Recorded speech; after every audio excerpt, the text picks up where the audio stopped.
आज हम बात करने वाले चुनाव आयोग के बड़े फैसले की, जिसने बिहार विधानसभा चुनाव से पहले देश भर की राजनीति में हलचल मचा दी। चुनाव आयोग ने आदेश दिया है कि पोस्टल बैलेट की गिनती पूरी होने तक किसी भी हाल में ईवीएम नहीं खोली जाएगी। ये कदम मतगणना प्रक्रिया को पारदर्शी और निष्पक्ष बनाने के लिए उठाया गया। अब तक परंपरा यही रही थी कि सुबह 8 बजे से काउंटिंग शुरू होती ही पोस्टल बैलेट की गिनती की जाती, लेकिन अगर पोस्टल बैलेट की गिनती पूरी न भी होती तभी करीब 8:30 बजे ईवीएम खोलकर गिनती शुरू कर दी जाती। अब पहले पोस्टल बैलेट की गिनती पूरी की जाएगी और उसके बाद ईवीएम खोले जाएंगे। इससे उम्मीदवारों और आम जनता दोनों के मन में उठने वाले शक और सवाल खत्म होंगे। पोस्टल बैलेट खास तौर पर उन लोगों के लिए होता है जो चुनाव के दिन अपने क्षेत्र में मौजूद नहीं रहते। सरकारी कर्मचारी, सुरक्षा बल या नौकरी पेशा लोग, 80 साल से ऊपर के वरिष्ठ नागरिक, इनकी वोटिंग आम जनता की वोटिंग से कई दिन पहले ही पूरी कर ली जाती है।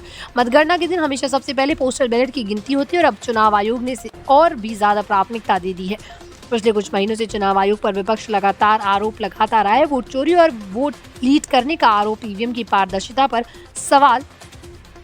इन्हीं विवादों को देखते हुए आयोग ने मतगणना प्रक्रिया में पारदर्शिता लाने के लिए बड़ा कदम उठाया। अगर किसी सीट पर पोस्टल बैलेट की संख्या ज्यादा है तो चुनाव आयोग ने साफ किया कि इसके लिए अतिरिक्त टेबल लगाए जाएंगे, अतिरिक्त कर्मचारी बुलाए जाएंगे। मकसद साफ है, परिणाम में देरी न हो लेकिन पारदर्शिता से कोई समझौता भी न हो। पिछले 6 महीनों में चुनाव आयोग ने 30 से ज्यादा बदलाव किया। प्रत्याशी की रंगीन फोटो ईवीएम पर होगी। अब बड़े अक्षरों में नाम लिखा जाएगा। वोटर ID के लिए आधार और मोबाइल नंबर लिंक करना जरूरी होगा। ये सारे बदलाव मतदाता और प्रत्याशी दोनों की सुविधा को ध्यान में रखकर किए जा रहे हैं। दोस्तों, चुनाव आयोग का ये फैसला निश्चित रूप से मतगणना की पारदर्शिता बढ़ाएगा और विवादों को कम करेगा। बिहार चुनाव में ये बदलाव सीधा असर दिखाएगा और शायद आने वाले वक्त में ये पूरे देश के चुनाव के लिए एक मानक बन जाएगा।